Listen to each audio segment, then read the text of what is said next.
Run the clock, Super 16 is the cream of the crop. College football time of year don't stop. You're adding this guy. Just another go dome with the courage, heart, skill, and will. Bringing you the best 16. Serving up a plate for the football fiends. Breaking the best 16 college teams. Football fans, it's the show with the dreams. Ain't no bias. Chris Zorich breaking truth. Traded in the golden helmet in the past for a suit. With the tape, never lies. College ball, he's a stoop. Breaking the top 16, not the top 32. I don't mean to cut you off like a Zorich jersey, but you ain't really grinding unless the jersey dirty. Hit the running back like a Mack truck behind the 30-yard line. It's game time. My team riding off the sideline. You look at Chris like this with a fact checklist, going over college teams like a busy scientist. Steve streaking from his head like in his playing days. Super 16 polls on his show straight away. It's the FBS, the best of the best, from the ACC to the SEC. Pac-12, Big Ten, Mountain West, Sun Belt, and the Big 12. Open your eyelids, who the best like the clock. Super 16 is the cream of the crop. College football time of year don't stop. With Christopher Zorich, just another go dome with the courage, heart, skill, and will. Bringing you the best 16. Serving up a plate for the football fiends. Breaking the best 16 college teams. Football fans, it's the show with your dreams.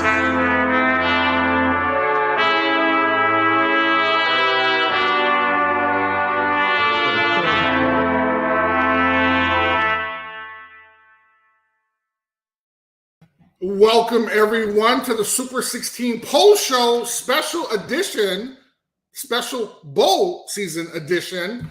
As you guys know, we've been having a chance to kind of take this journey for the last 14, 15 weeks. We've seen teams in the preseason, and we actually went through the whole season, and now we are at the most exciting time of the year for me as a former player, and I hope the rest of y'all. We got bowl season, so this is great. It's like the second football season for a lot of schools, not every school, but a bunch of schools that have a chance to kind of go on and have some success.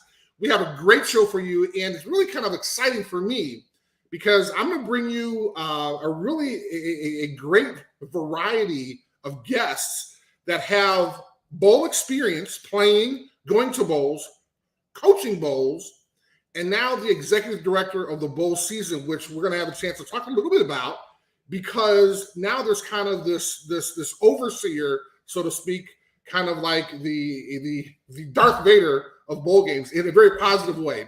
My boy Nick, but it's just really exciting and really taking the kind of bowl season to the next level. But this is going to be great, and I apologize. We were supposed to go live a couple days ago. A lot of stuff was going on. Mainly, I'm moving, but that's a whole different story. So I apologize about that, but we have a couple shows coming up. Monday, January 3rd, we have our post-bowl show when we're going to talk about the exciting games that happened in between today and the 3rd of January. Obviously, most exciting is going to be the semifinals of the national championship games.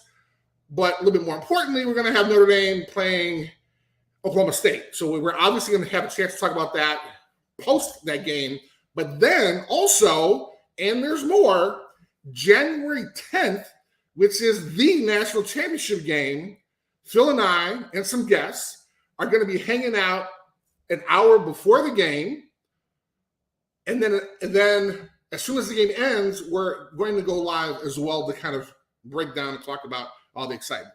So that's what's coming in the next couple weeks. Hope you guys can join us. I'll be sending out a whole bunch of stuff out on my social media, but kind of want to get this show going because it's really kind of fascinating because a lot of folks might not know what goes into bowl games. I know my experience is great, but we have a chance to kind of hear from some others, but a lot of people might not know how a team gets accepted to a certain bowl. And I was fortunate enough when I was in college at Notre Dame, I had a chance to participate in 4 bowls.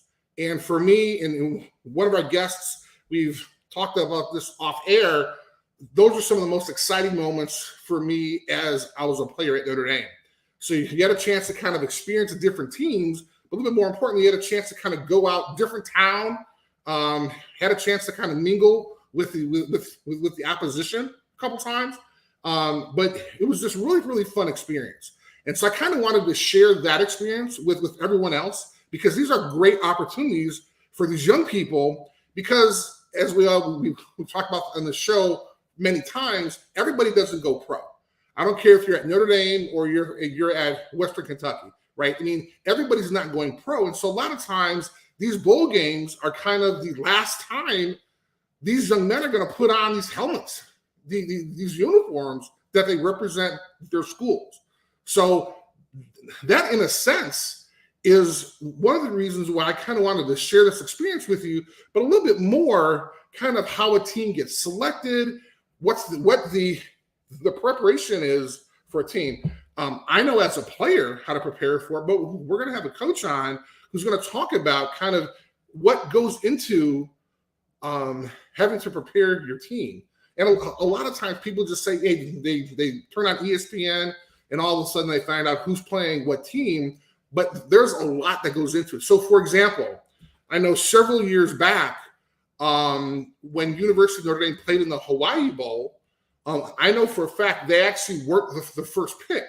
But what happened was, because it's so expensive to fly a team to Hawaii, there was another team that was supposed to go, but they said, hey, we can't afford, even though some of the bowls give you money to come. Obviously, it depends on what the level of the bowl is. So in that case, and I forgot what team it was, but that team couldn't afford to bring their whole football team and staff over to Hawaii. So actually Notre Dame wound up taking that responsibility, right? So you have stories like that that are very interesting. And one of the ones locally for me here in Chicago, I remember when Florida State played Northern Illinois in the Orange Bowl. I mean, it was great to finally have a chance to have a group of 5 school participate in the Orange Bowl. But it was interesting because there was a huge cost in it. And it was so interesting because here locally they were talking about the cost. And at one point, the athletic director at the time, he was kind of saying, hey, if you guys could get there on your own, we could actually give you tickets to the game. So there's so many interesting stories about what goes on during the bowl. So it's not just 2 teams showing up and actually playing. So there's a lot behind what goes on in these bowls. So before I get started, one of the things I want to bring out, our wonderful producer, Phil Tosin. Phil, we had a chance to watch some of these bowl games. What's up, Chris? How are you, sir? We Long do. time no see, by the way. I know. We talk, but we don't see. It's great to be here. Bowl season is kicking off. Coach Prime put his head down, walked off, or glided off the field. His only victory, I guess, is getting that, top 10 recruit. But which again is an amazing opportunity. I can't wait to dig into that stuff, because you shine some light on that. And for that kid to course correct, that's going to be interesting. And all of these games and bowl season, especially these guests you have lined up, I'm trying, because I know one of the guests has his nickname up, but I think it might be some guy that I remember playing the game. So it was quite a good football player at that. And obviously Coach coming on and Nick. It's going to be exciting to hear this conversation. I'm excited about bowl season and everything that's going on. So to be here, we do apologize that we had to keep pushing the show. And if Chris was good, something happened on my end. So we apologize, but we're here now. As we say, the show must go on. Absolutely. And, obviously Phil's an incredible producer, and really kind of wanted to really thank him, because my schedule's been crazy.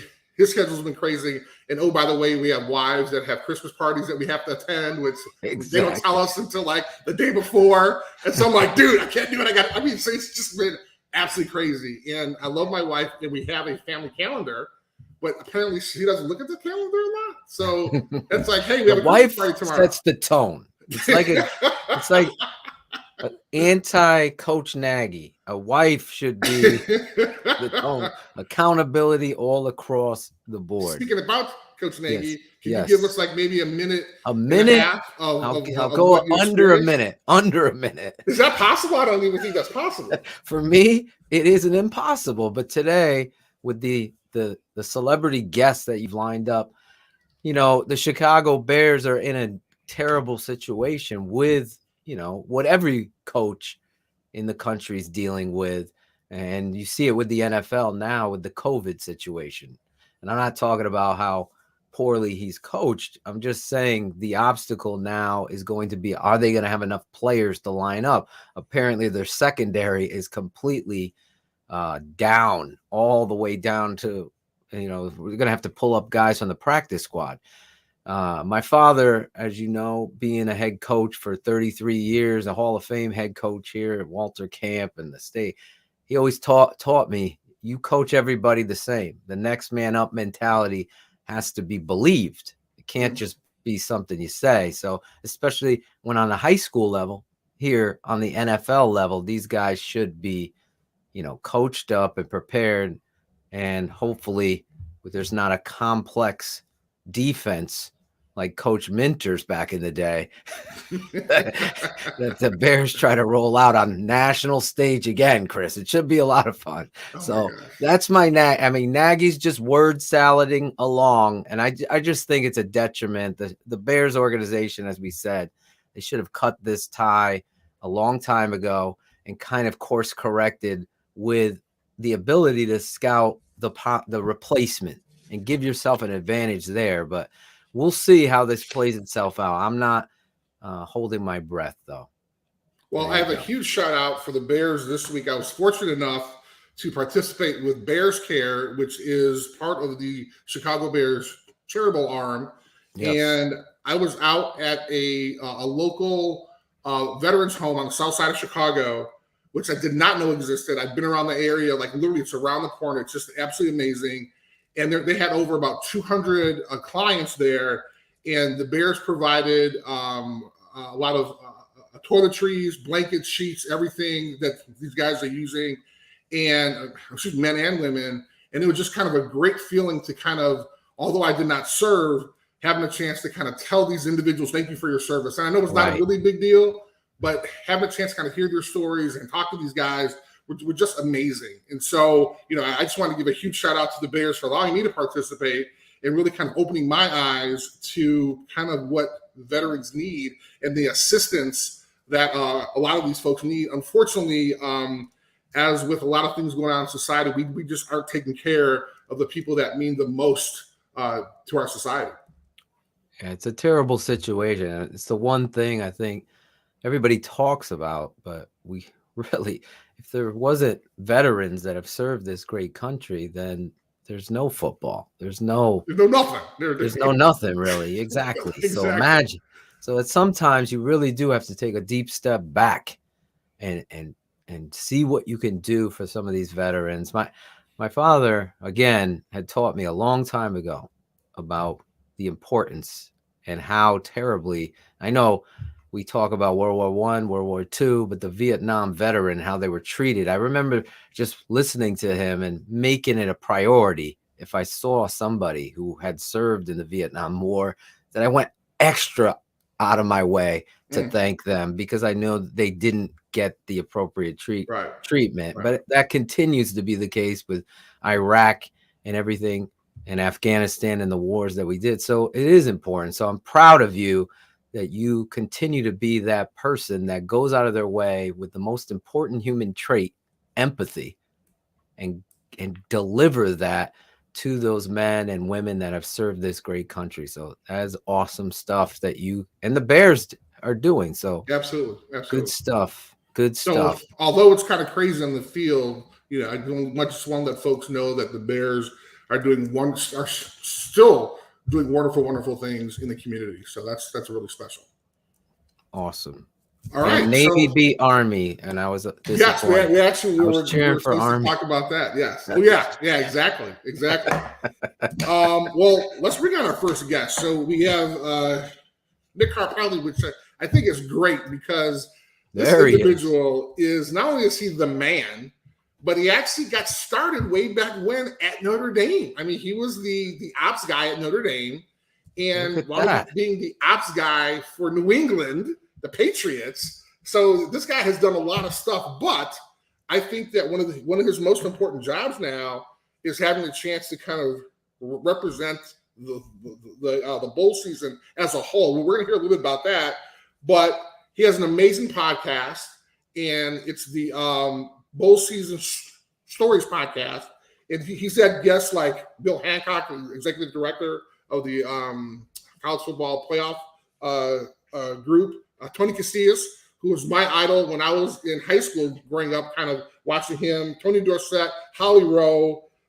He had Rocket on, kind of talk about his game experience or his bowl experience. So I just want to bring Nick just to kind of give us a little bit about what the bowl season is all about, and then just kind of get your take on just all these amazing games that are going on.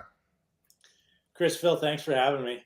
You forgot about Syracuse. That was where I really got sorry. Alma mater too. So Syracuse, Notre Dame, Patriots, all equally great experiences. Yeah, thanks for giving me the shout out on the podcast. You mentioned some of the guests. We had Daryl Moose Johnston too. We had former Bears head coach Dave Wannstedt. He was a good guest. He had some good bowl stories for us. Oh, don't get Chris fired up right now. He was my coach at the Bears. Okay, all right. Well, I don't know if we should go there or not. But next week we got Sean McDonough and Barry Alvarez. So tune in. Nice. Tune in next week. Nice. But thanks for having me on. Bowl season. I've been very fortunate to have a lot of really cool jobs and work for great people. This might be one of the best jobs in sports that I have right now. They hired me 2 years ago as the executive director of the Football Bowl Association, which was really just an internal trade association like any others. A bunch of like businesses. We had an annual meeting, and nobody knew what the FBA was. And when they hired me, they said, the time has come where instead of 42 individual businesses running their bowl games, which they do a great job of building their brand and their community, we need kind of like a March Madness of college football. And that's kind of what bowl season is. So they basically handed me the keys to a 100-year-old American sports tradition that people love and said, make something better of it. So, we went through a process. We didn't outsmart ourselves by coming up with the name bowl season. Time is equity, is value, right? So people know what that is. We came up with our logo, and we do a lot of work promoting the bowl system as a whole and using this new bowl season brand, this Halo brand, as a platform to tell all the great stories about how meaningful bowl games are to the people who participate in them, to the communities that host them. And as you pointed out, Chris, a bowl game doesn't have to factor into the national championship picture for it to be meaningful to the teams that play in them. We've already seen it. We've gotten through our first weekend of bowl games. We've had 9 of them. 5 of them have been upsets. Coastal Carolina won their first bowl game ever. UAB upset it's the highest ranked team they ever beat when they beat BYU yesterday. You see the celebrations on the field, and you said it, Chris. Most of these kids aren't playing in the NFL. For a lot of them, how long have they been playing football? Since they were 5, 10, most of their life. Right. Might be the last game they ever play in their life, and they're doing it with their best friends, with their teammates, at some destination that they may never go to in their life. It's memories that last a lifetime. And so those are the stories we're trying to tell with bowl season. Well, and it's great because when you talk about kind of these experiences, I mean, this experience is from the walk-on to the star player. And I remember my freshman year, we played in the Cotton Bowl. That was Tim Brown's. That was the year Tim Brown won the Heisman. And because I was on our scout team, I went. So the whole team kind of went like a week early, and then I went like the last 3 or 4 days of the bowl, right? Because I was a scrub. And so, but it was a great experience, even for me. And I only spent a couple of days there. I had never been to Dallas, Texas before, and it was just kind of an amazing experience that I'll obviously never forget. And really was may have been some of the motivation that really kind of made me say, hey, next year I want to go for the full week, right? Not even like, hey, I want to be a starter or I want to play or whatever. The next bowl I go to, I want to go for the full week. Right. Yeah, you hear those stories. It could be the star player. It could be the walk-on. It could be a a kid, and there's a lot of them, Chris, that get recruited from maybe a lesser socioeconomic area of the country, and they get to go to Hawaii. They get to go to New York City and play in the Pinstripe Bowl over the holidays, or they get to go to Miami, places they've never been before and may never get to again. Rocket told a story on the podcast about being in the Orange Bowl and seeing Jerome Bettis on the jet ski doing a flip, and everybody held their breath. He talked about staying at the Ritz-Carlton in Key Biscayne. He said, Rocket's enthusiasm, Chris. He said, there was a show called Lifestyles of the Rich and Famous back then. That was it. The memories were so clear. It wasn't about any of the other stuff that you would think a superstar player would remember. It's those times and those, with his friends and his teammates. Well, and I think that's so special because what happens, and I think what was great. So the Bulls I participated in, they included a camera in kind of in the gifts that the players received. Yeah, before we had cameras on our phones, right? Right, exactly. Everybody's got a camera now. Now they're probably getting, actual phones and PlayStations and everything else. But we had the little quick ones. But it was great because that allowed us to kind of capture these memories. And I still have those pictures, and I look back on them now, and I'm like, wow, and kind of what you said, Nick. It's not about like, hey, who scored a touchdown or the fact that we may have won or lost. It was, look at these experiences we were having, kind of like I saw my first alligator when I went down to the Orange Bowl, right? There was like an alligator trainer, and they had one of the guys come in, and it was insane, right? So these are these experiences, and they go from, being in, great, wonderful areas like Hawaii to even like, some places locally, just like in the South. Yeah, well, the organizations, the communities that host these games are so proud of them, and they really want to show off what's best about their community. So you probably remember the routine, right? You had a day where you went to a children's hospital, or you did something really good in the community to really make your mark while you were there. You had an event that both teams were at, and maybe you had a dance off, or maybe a hypnotist or something, and you interacted with the other team, right? You always ate food unique to the area. If you were in New Orleans, you had all that great New Orleans Cajun food. If you went to the Liberty Bowl in Memphis, you had barbecue. It was always something unique to the area. And you're right. It could be a place like Miami where you go to the beach. It could be a place like New York City where it's New York over the holidays. It could be Birmingham where they take them to the Civil Rights Museum, and it's amazing how impactful that is to the student athletes. It's every bowl game's unique. They're all special. Ideally, if you're at school for 5 years, redshirt a year, but you still go to the bowl game these days. And by the way, Chris, they can't get away with taking a red shirt or a freshman for only 3 days. They're all going for the you were too early. You discount on Zorich. But I mean, can you imagine going to 5 bowl games and you go to Miami, San Diego, New York City, you name 2 other unique locations. I mean, what an experience that is. Nick, let me ask a question. Let me ask you, how did the changing of the names with the sponsorship, is that something that you're directly involved with as the bowl season, or is it just the ownership rights of that city goes to the highest bidder to put their name on the brand for advert? How does that work itself? Yep. So each of the bowl games is in charge of running their own event, and that includes their corporate sponsors and their title sponsors. Obviously those titles have value. Some of the games that have been around a long time that have great brand names in and of themselves, the Orange Bowl, the Rose Bowl, the Sugar Bowl, you can rattle them all off. Their corporate sponsors tend to be the big national brands, right? Allstate, Capital One, Goodyear, etc. Some of the bowls that are really more community-based events, you see small, emerging corporations. Typically, and you may not know it, but typically they happen to be maybe based in that community, so they're supporting their local bowl game, but at the same time making a big splash nationally. Some of these bowl game names you see this month, you may have never heard of that company, but I bet you look it up. And they have a lot of ads during that week. So, I'm a big fan of having a core brand. Like I Right. one of my jobs after working at for the Patriots and the Big East was working for Under Armour, running college sports marketing. So I developed more of appreciation for that. So the games that have been around a while, they have their own brand in addition to the corporate partner, right? The Orange Bowl is always going to be the Orange Bowl, right? That's their brand, right? A company can pay to tack their name on and associate it with a great brand, right? Capital One's a great brand. Orange Bowl's a great brand. That's a great match, right? Some of the games that maybe are newer that just have a corporation name and it changes, personally, I think it's hard to develop your own brand identity over time. So it's a little different, but companies will pay a little bit more if you call the bowl that, their name only and nothing else. Well, and that's kind of interesting because I want to talk about the Jimmy Kimmel.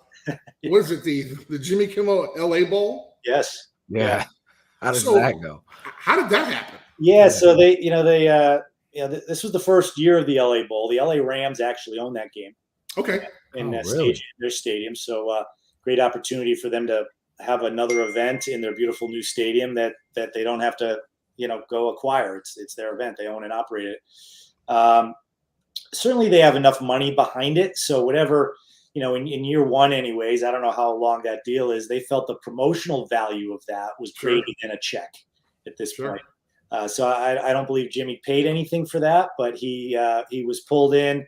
Obviously the game was broadcast on ESPN. Jimmy's on ABC. So there was that tie-in. And Jimmy had a lot of fun with it. It certainly gave it some unique attention. So I thought it was pretty cool. Well, absolutely. And I'm a huge Jimmy Kimmel fan. And he actually voted on the mascot, what the mascot would look like. He voted on kind of what the actual mascot would do.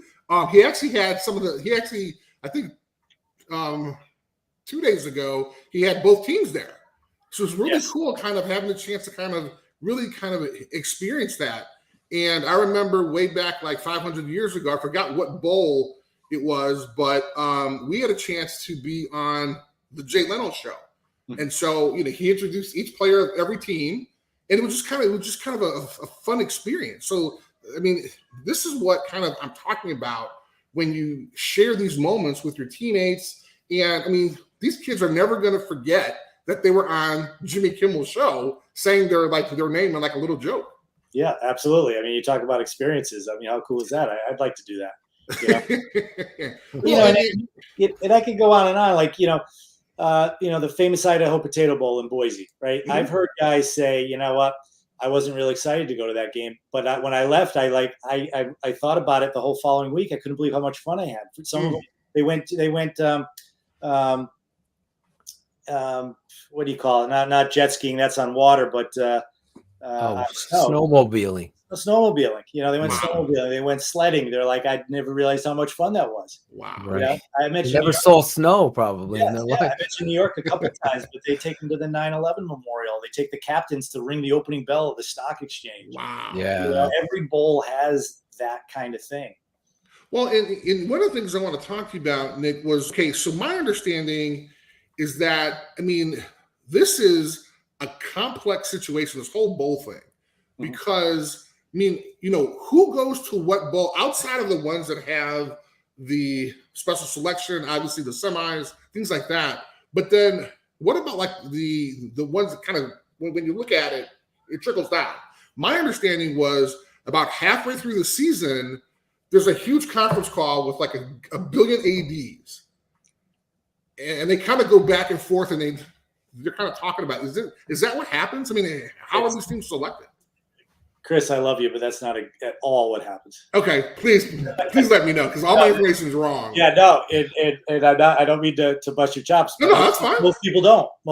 That's what's convoluted. I mean, one of the things with the bowl season brand is we kind of want to make it simpler for the fan, right? You're a part of bowl season, this big, part of something bigger, and then you kind of figure out what bowl you're going to. So, how big of an accomplishment getting that sixth win is, for these teams to get their sixth win, like that's winning winning your division, in a pro sport, right? Sure. You're going to the postseason, and then from there you see which level bowl game you go to.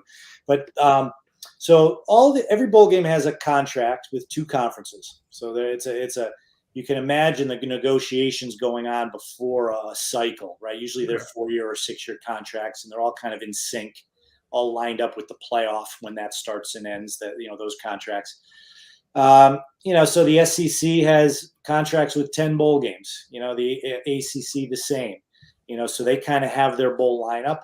Selection order for the most part is predetermined based on how much the bowl is willing to pay the conference, right? So it's a little bit of, how long has the bowl been around? What's the history and tradition of it? How valuable is that game? How much money do they make? How much money are they willing to pay the teams? So the SEC, for example, after all their CFP and the New Year's 6 games are slotted in, the Citrus Bowl gets the first selection. In Orlando, and then the Outback Bowl in Tampa gets the next selection, and then it goes down and down. So every conference has that. Okay.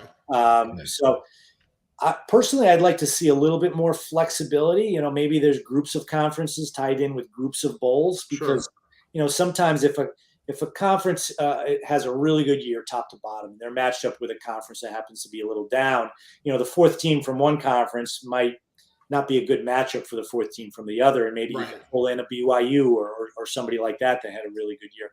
But for the most part, the system works. It's not a lot of controversy because it's kind of determined by contracts, and people just follow the rules. Okay. There's a little bit of swapping at the end sometimes to make matchups a little bit more intriguing. But sometimes you don't know what's an intriguing matchup. I watched BYU get upset this weekend by UAB, and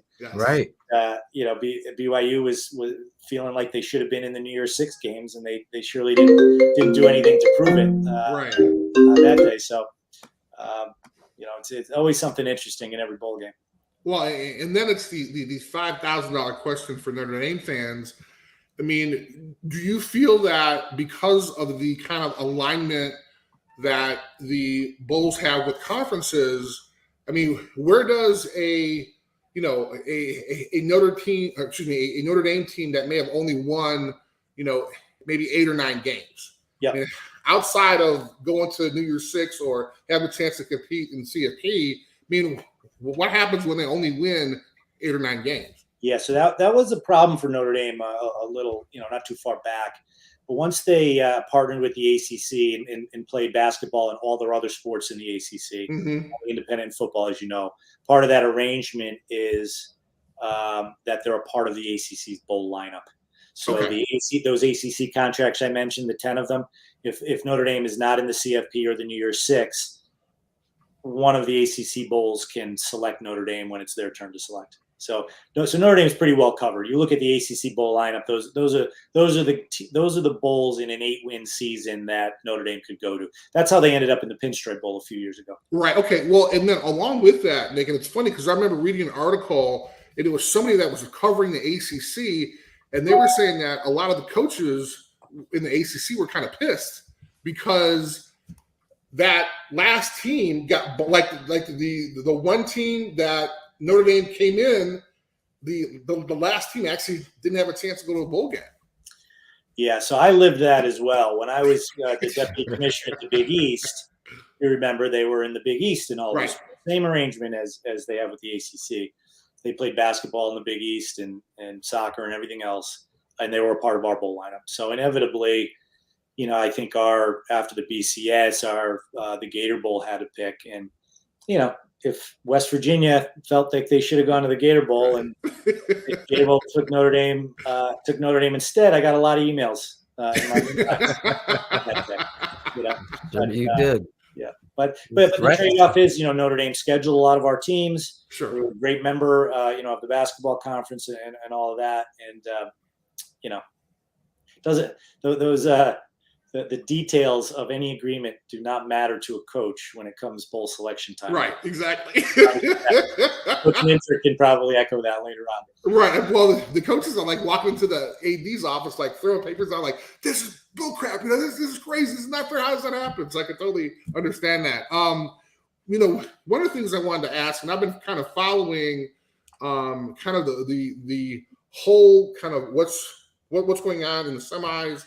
Well, for the semis, obviously watching all the college games this year, are there some bowls that folks might not have known, maybe known the opponents, but kind of like watching UAB in the Independence Bowl against BYU, a lot of people thought that was going to be a landslide, right? Because I mean, BYU's ranked 13, and then all of a sudden, UAB wins. So, are there any games that kind of people maybe should watch out for? Oh God, I think any of them. I mean, it's always a matter of motivation. It's a matter of unknowns. A school like UAB, if people thought they weren't very good, it's probably just because they never saw them play. Right. Exactly. There's quite a few pretty good football players in Alabama, and they can't all go to Auburn and Alabama. Right. But I think in general, what's one of the more intriguing things about bowl season every year is the matchups, right? You see teams from a lot of times from different parts of the country who would never schedule each other. So you see NC State going out to play in the Holiday Bowl against UCLA. They would never play. That's interesting to me. You see Miami going to the Sun Bowl to play Washington State. Sometimes they don't have to be geographically far apart to be an unusual matchup. In Charlotte, in the Duke's Mayo Bowl, you've seen North Carolina play South Carolina. I mean, they're bordering states, but they're rivals off the field. They're afraid to schedule each other. Right? People wants to lose that. And to that point, I'm going next week to the Gasparilla Bowl in Tampa, where Florida obviously had a down years playing Central Florida. Yep. Florida would never schedule Central Florida in a million years. Right. Central Florida's, can't wait to beat them. And that game is sold out. That's pretty cool. Wow. Do you ever see this setting up to be, like you said, March Madness, where this bowl champion or CFP now allows more teams in, because like UAB, for a perfect example, any given day, any team can win this great game. So do you see an opportunity where they would lengthen the amount of teams playing in this championship series? Yeah. So, it's a good question. I look at college football's postseason as a whole. I look at the college football playoff and I look at bowl season, and together they make the entire postseason. And you need them both. The playoff. It's important to crown a national champion. Fans want to see that. I want to see it. Right. How big can that be? I mean, we're in a day and age where student athletes have more of a voice than they ever had before. A little too much for my liking. I'm a little old school. I did what I was told. You know what I mean? And I became better for it. Right. I didn't know what I was doing when I was 21. I thought I did. Right. Thank God I wasn't allowed to do what I wanted to do. But to that point, if they go to 8 teams, that's 3 games somebody has to play and win to win the national championship. If they go to 12 or 16, some or all of them would have to play 4 games. Do you really think these guys who are looking to the NFL are going to play 4 more games? You might see guys opting out of playoff teams, right? So I don't believe the playoff can ever get that big, right? It's proposed 12, maybe 16 someday. I can't imagine any bigger than that. There's more than 16 teams every year that deserve a postseason experience. That's why I said earlier, it's okay that not every bowl game factors into the national championship. Sure. It's okay. It's meaningful to that program, given who they are, where they are in their development. Are they a new program that's trying to develop? Maybe it's a name brand program that had their day, but they're a little bit down. You think of the Tennessees of the world, and you name them. It doesn't have to be from smaller conferences. What would Kentucky do if all there was the playoff and no bowl games? What would they play for? No offense against. That's a great point. It's a great point. Same with Wake Forest. They had a great year. Wake Forest, Boston College, Syracuse, Northwest. I mean, you go on and on. Cincinnati caught lightning in a bottle this year, and they're a great team. But for the previous 100 years they played football, maybe a 12-team, 14 playoff certainly would not have served them very well. Right. Well, and I know we have some other guests we're going to get to. So, Nick, we're obviously very thankful for you coming on. But one of the questions we kind of alluded to a little bit that I wanted to ask, and is it fair for kind of both the bowls and the individual student athlete? But then you have student athletes who unfortunately are opting out of the bowl games. Yes. Now, as a student athlete, I kind of understand what they're doing, but in a sense, as an administrator, I mean, I was an athletic director, and it's tough because you're trying to sell a program and you want to put your best foot forward, then all of a sudden, a couple of your star players aren't playing. Yeah, I can understand both sides of that argument. Personally, for someone who oversees bowl season, I don't put much thought into it, Chris and Phil. 99% of the players opt in. So those are the ones I'm worried about. Right. It's if a couple feel that they're better served doing something else, good luck to them. Mm-hmm. My gut is they'll regret it down the road. I don't think there's too many people 20 years later say, God, darn, I wish I didn't play in that bowl game. That was no fun. You know what I mean? But I'm pretty sure some of these kids will go, I would do anything. I bet you do it, Chris, all the time. I'd do anything to play one game with my friends. Oh, exactly. Without a So doubt. I feel bad for them. I think they got a lot of people in their ears. And go back to what I said earlier, when you're 22 years old, you don't make good decisions. I think the adults in these kids' lives need to step up a little bit and say, no, this is what you're doing and this is why. And, stop being ridiculous. Well, it was a nicer word than I was going to say. Oh, that's okay. I have to stop Phil from saying that all the time. Don't worry. Nick, thank you very much. I grew up in the same area, and we both had the there was no filter in our households, Phil, right? None whatsoever. I always try to tell people, although my dad and I do a show on our network, the Tape Never Lies Network, breaking down the tape, and I've gotten him to use a couple of little fiery words when it comes to watching some Chicago Bears game tape. But I know he's excited about the Bowls. I got to show you this before I forget. It took me all night yesterday to look this up. So this. Oh my God! What the? Let's see. Wait, I'm the guy in the blue jacket. No way. That was in your locker room after you beat Miami in a 1990 season. 1990. Oh wow! Holy crap! It's the fact that Chris is wearing what is the suspenders? I was styling, man. What is he out of a mob movie there? Nick, oh my gosh! I can't believe you done that. I've aged quite a bit, but you look right. I actually got wider. I maybe didn't age, but I got wider. Folks, I want to let everybody know that I have forced Nick to be on my weekly podcast, so we're actually going to hear a lot more from Nick, and he really has an exciting journey that I really want to share with the listeners. So, although we're going to say goodbye to Nick now, in maybe a few weeks, maybe a month, we're going to have a chance to kind of learn about kind of Nick's journey and really what he's done, not only as an administrator, but really has a chance to kind of change what folks think about college football, is his involvement with Under Armour, obviously with the bowl season. So, Nick, thank you so much for being on the show, and thank you. And I'm really excited about that picture because I actually did have hair back then, so it was kind of cool.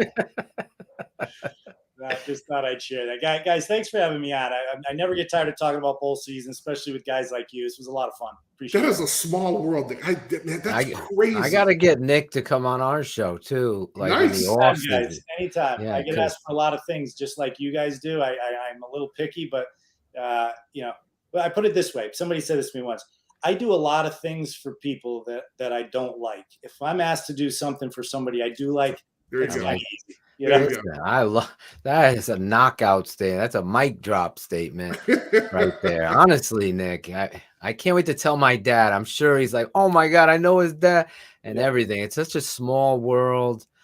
Coach DeLeon and Coach DeLeon's coming on our show in a couple weeks to break down the offensive line issues with the Bears. He's unbelievable. Any aspiring young coach needs to watch that one. Yeah, exactly. He's the mad scientist when it comes to that. Yes. So I'm excited about you coming on here, breaking down bowls with Chris Zorich on the Super 16. It's the bowl show now. There you go. But I also want to encourage folks to check out. Yeah, you got to check out his podcast. No, seriously, because it's exciting. I mean, obviously have a chance to kind of hear Rocky's story, but also hear others. I mean, it's really interesting because everybody has a totally different experience. So that comes out once a week, you said? Yep, comes out every Thursday morning. So look for it. Obviously, you can watch all the past episodes. I think we're doing episode 17 this coming week. And as I said, it's Sean McDonough and Coach Barry Alvarez. So it should be a good show. Are you on iTunes? Are you on iTunes, or is it a show? Anywhere you watch. Yeah, if you want to watch the video, you watch it on YouTube, our bowl season YouTube channel. Okay, check it out, guys. If you're listening on the podcast version of this, Nick Carparelli, God, my paisan over here, Nick Carparelli, check out his podcast on YouTube, on iTunes, wherever. Called Bowl Season Stories, Apple Music, Spotify, YouTube, you name it.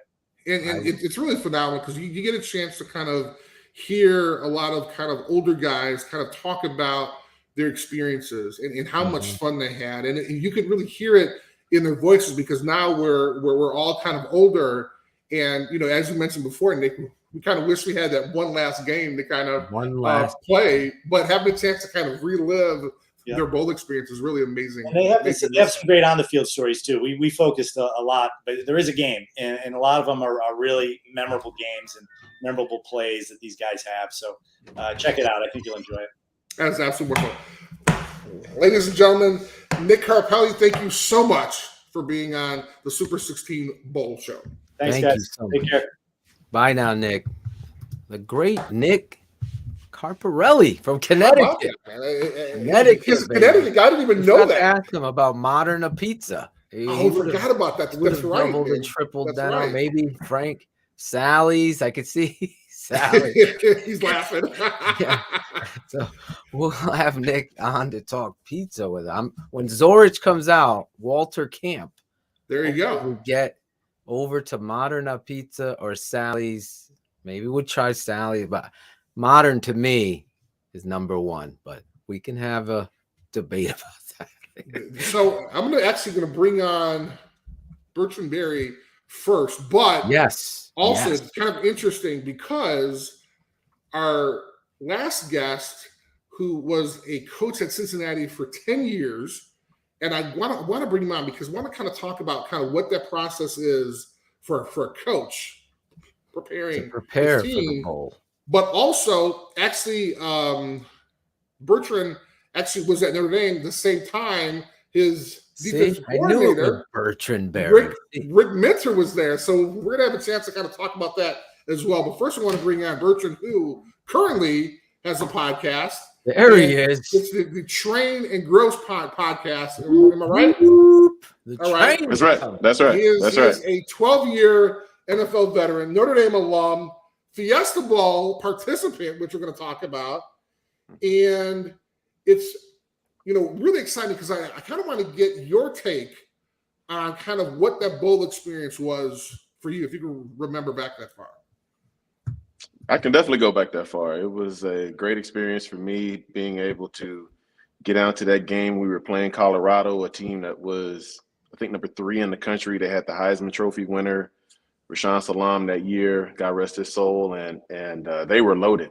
And we had a little bit of a tough year, so us getting to the Fiesta Bowl was a little tough in people's eyes because a lot of people didn't think we were deserving.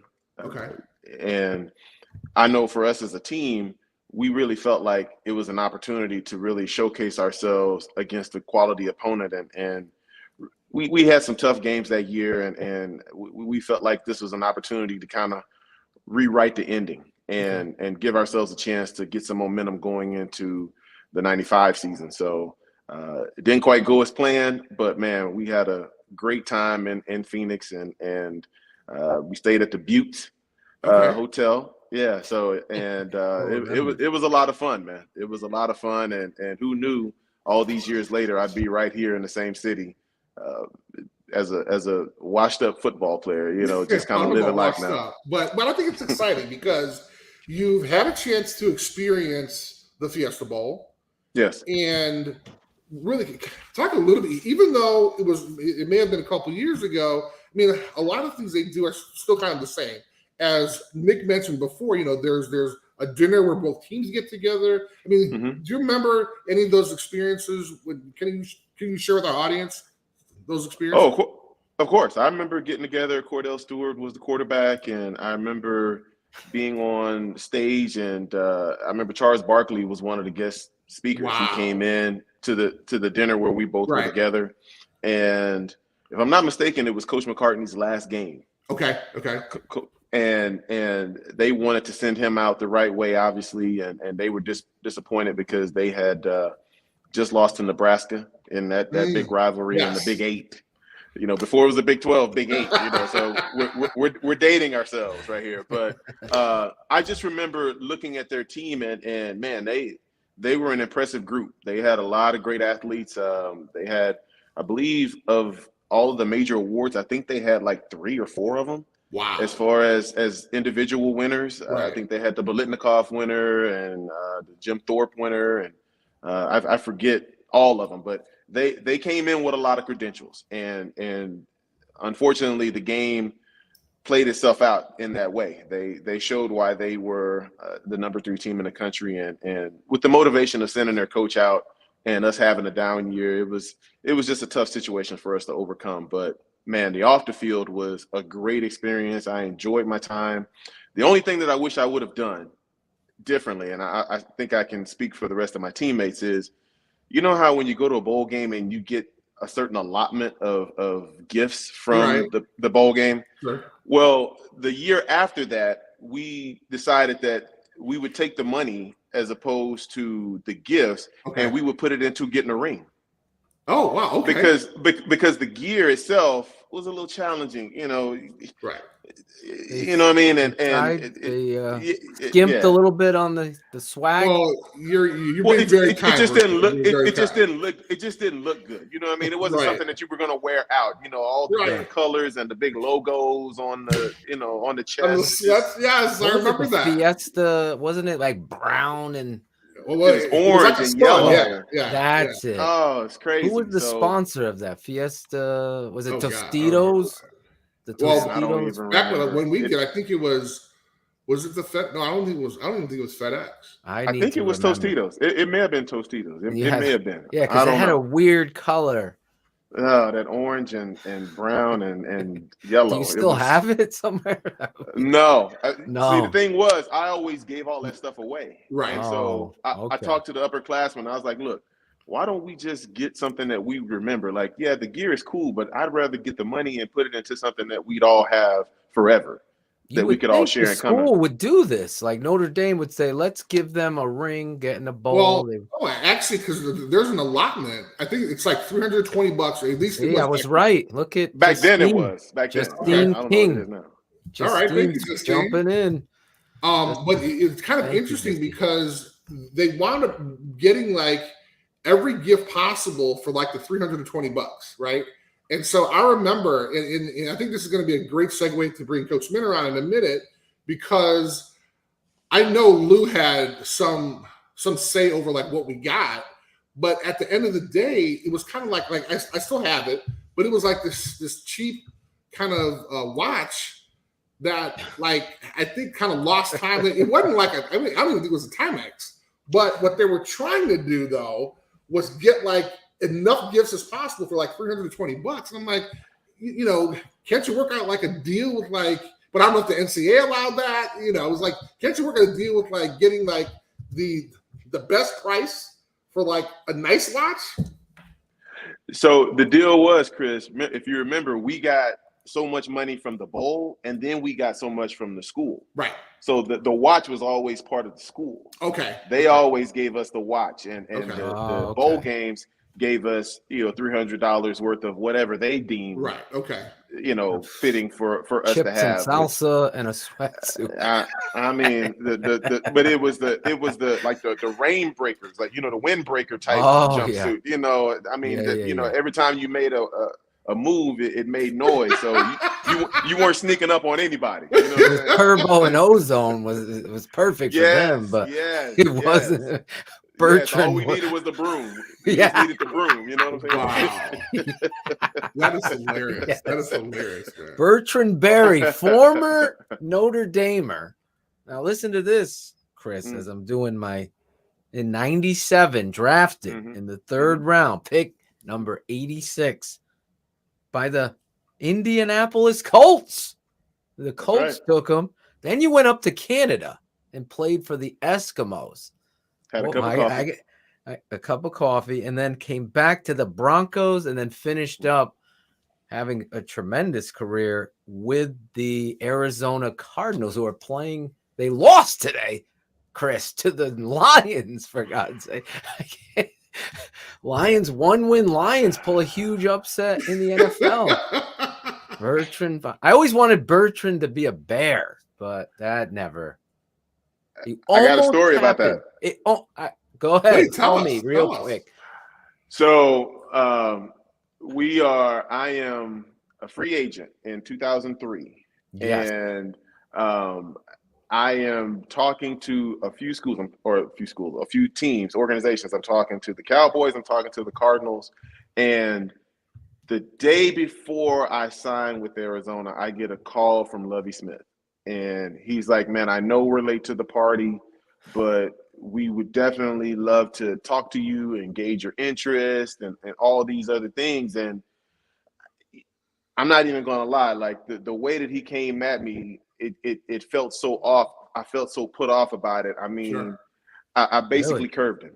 I basically curved him. And it wasn't meant to be towards Lovie, because I had a tremendous amount of respect for him, being as that I remember him in my division with the Rams, how that defense played for them. And right.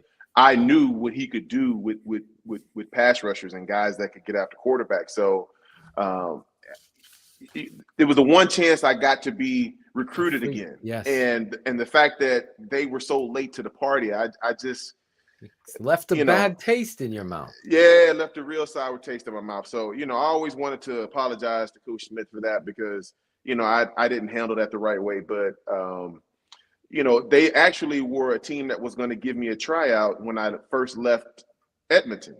Okay. But the Eskimos actually retained my rights because I left. And so I'm in Chicago. Oh, this is the story I heard. This is the story I heard. I'm in Chicago. I'm at the hotel. I'm leaving the hotel. I forget my bag. I walk back into the hotel room. The phone rings. It's the general manager, and he's like, "We can't work you out." And I'm, what? He's like, "Yeah, apparently you still belong to a team in Canada." I was like, "Are you kidding me?" So they blocked my rights. They never released my rights. And so my agent had to get back on the phone and talk to Edmonton. And because I went to the GM and I spoke with them face to face, I told them what my desires were. I didn't want to play up there. It just didn't fit me. Right. And everything seemed cool. So when I left Edmonton, I thought everything was, was perfect and I could go on with my career. But they never released my rights, and then we had to make a deal with the Edmonton Eskimos saying that the only way that they would release me is if I ever decided to come back to Canada, I'd have to play for them. Wow. That's really interesting. So I couldn't work out. I mean, literally, had I not forgotten my bag, I would have had the egg on my face driving over to the facility and being told I couldn't. No, sorry, you can't do Jerry Angelo would have been like, Angelo, there you go. There you go. What are we doing? Wow! I can't work them out. It was crazy, up, man. It's crazy. I remember, because I still had a chance to get that credited season. And Chris, about those credited seasons, brother. You got those are gold. Right. So this is like week 12. So I still had enough enough games to get that credit. Those 4 games in to get that credited season. And man, when he called me and told me he can't work me out, man, I was crushed because I'd already missed that whole season, and that was really, in my mind, the last opportunity I thought that I was going to have to get back in the league. Wow. Well, and then unfortunately, fortunately, you have a chance to kind of see what happens. And although I think in 2006 they went to the Super Bowl, they wound up losing it, but you had a chance to kind of establish yourself at a different place, and so made the Pro Bowl in 2004, coming back motivated. Love it. All right, so I want to bring in Coach Minner because I want to bring in the coach, man. A coach. I hadn't seen Coach in years. Coach been patient back there. I'd love to hear Coach's perspective on kind of like what first of all, I'm sorry. This is a coach that I don't even know how long you've been coaching, but you've been at South Carolina, Kentucky, Notre Dame twice. Yep. And you were the coach for 10 years at Cincinnati. And at one point, you brought them from FCS or 1A to. No, it was always a 1A program. Okay.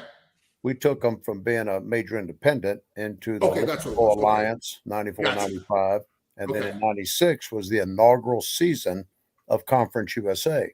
Now, it's shifted many hats now, obviously, and souls around the country. But no, I got the job there in 94 after spending 2 great years at Notre Dame with Lou in 92, 93, and Bert was there. And I tell you what people need to know and understand is Notre Dame in those days, Chris, it was part of your team, and then kind of that next 8 or 9 years, that's Alabama of today. I mean, people forget that. I mean, these dudes got #1 draft picks. Every player on Bert's defense got drafted. I mean, that's what Alabama's playing with and Georgia's playing with today. That was Notre Dame. And I think with Marcus Freeman, they'll have a chance to crack some of that. And it's been good. There's nothing wrong with what's been going lately, but they're going to take it to another level with Marcus up there, I think. But Nice. There's a couple of things I want to unpack with you, Coach. Yeah. Before we go on, let me show you this right here. What is this? That's a Fiesta Bowl logo. There it is. Wow. There it is. Wow. The sun. The program of a That Fiesta sun. Bowl. And that date is December the 25th. It used to be played on Christmas Day when it first got started. Okay. Wow. 1978. 78. No way. Set them straight in 78, I tell you. Let me one last thing. You guys can appreciate that. Who is that guy? There's Oh my God. Ah. Wow. That's good old coach. That's coach. That's coach. About 40 looking years like a old, young Bill Gates. Right. We went out there. I want to say it was like 7th or 8th annual, and we went out there and played UCLA. Terry Donahue, rest his soul, and we tied 10-10, and that's why I could never stand the not breaking the tie back in those days. I mean, 10-10. I mean, all of a sudden you do all that work and you go home. What'd you do? Right. Well, we That's tied. crazy. That's crazy. Well, Ricky, you've had such a amazing kind of career, but and I'm going to talk about Coach Freeman. I want to talk about your experience at Cincinnati. But first, I want to talk to you about as a head coach. Right. Kind of what's the process when all of a sudden all these bowls are out there? You have more than 6 wins, or you're a winning program. I mean, are you getting phone calls, or are you saying, well, hey, I'd love to go south? Or I mean, what was that process like for you? It was a unique situation, Chris. I was a assistant at Notre Dame, so it was all done for us. We played in BCS-like games. 92, 93, we're in the Cotton Bowl back-to-back years. I leave to go to Cincinnati. I'm going to a school that was a have-not, and they had not been to a bowl game in 50 years almost. So we got the program off and started. 94 was rough. 95, 6, 7 had 3 straight winning seasons. Okay. And we got up there at 7-4 in 97. And back then there weren't near as many bowls, probably 30, 35 rather than 42. Mm-hmm. And there was one bowl sitting out there that was started for the very first time, the inaugural. I listened while they were talking earlier, but the Humanitarian Bowl, which is now the Potato Bowl, whatever they call it. It was in Boise, Idaho. And it was sitting out there, and it was the inaugural. And we had an aggressive athletic director, and he bargained, and he bought, and he bartered. And we came out the winner of probably about 5 schools that were trying to get that last spot. Wow. And we ended up gaining that spot. Not till about December the 1st was that selected. And so here we are now celebrating because we're playing for the first time in 48 years as a university. So what I did was probably teach Cincinnati how to become a major player or envision themselves on being big time and all that sort of thing. Of course, what they've done today is unreal. But once you get the bowl, no matter how you get it, once you get the bowl, you tell your team about it. And then it's how do you go about preparing your team for a bowl? And I'm going to tell you this, and both of you can vouch for this. I think the master of bowl preparations was Lou Holtz. I mean, I really do. And he would always tell us as coaches, probably as players also, and I did the same thing at Cincinnati. Wasn't always successful, but our approach was good. Barry's approach at Wisconsin was mirrored to this, and his bowl record is outstanding. But he always said a bowl game is like a one-game season. a lot of coaches, when I was there with Charlie at Notre Dame the second time around, we went to 2 bowls. He always viewed the bowl games like a playoff game, and you had a little break. And there's a big difference if your mindset says, well, you're going to a playoff game versus you're going to a 1-game season. Okay, so you remember we're playing January 1 bowl games back then, and we get done at SC, Thanksgiving weekend. So we got 5 weeks, 4 weeks, maybe give the guys off a week to get freshed up. And then we said, well, remember, we're going to do the off-season program. So you used to hit the mats a little bit, a day or 2 a week, just to Fundamentals. Yeah, fundamental. We're You told. want to get your quickness back. The first weekend centered around recruiting was a Friday, Saturday practice. And the first weekend was spring ball. You say, well, we got to go through winter program, get our kids back a little bit. Wow. We got to go through spring practice, and we're going to get back to fundamentals. Also, if you recall, when you became a senior, graduating senior, getting ready to play in your last bowl game, he always gave the seniors that weekend off, or at least the Friday practice off. And he did that as a reward. And more than anything, we didn't understand it, but he did it for us as coaches to see what the hell we're going to have coming back next year when all you dudes are gone. And I mean, that second year when I was there, 92, 93, when I was there, Bert, you remember this. Lou and I didn't talk a whole lot. We're standing on the same side of the ball. And all these guys, I'm talking about Bryant Young, Jimmy Flanagan, Jeff Burris, the bus, all these guys, they're not out there. And some other dudes got to step up now. And that was that lull in talent, to be honest with you, a little bit between Vinny's last recruiting couple of years. Remember him, right? Vinny Serrata. Absolutely. The real guy at Notre Dame. He's the one that put Notre Dame together. And Lou just, got it done, helped close on it. But when that class in 91 left that he recruited, it went 91, 92, 93. When that 93 class left, there was a void in the roster, and it took it a couple of years to get back. That's why the 94 team, Bert, was a tough year for you guys. Bob Davey came in, replaced me, and all that sort of thing. But that 93 team, the team that beat Florida State, got beat by the field goal with Boston College, was a great football team. We still to this day should have been split national titles with Florida State and us. But we go to the Cotton Bowl second time in a row, beat A&M second time in a row. But the way Lou approached the game was unbelievable. It was, we're going to do winter program, we're going to do spring practice in that weekend. The next weekend of practice, we're going to do fall camp. It's kind of fundamentals. We're still not installing the game plan yet. We're just trying to get better, go against each other, a lot of inside runs.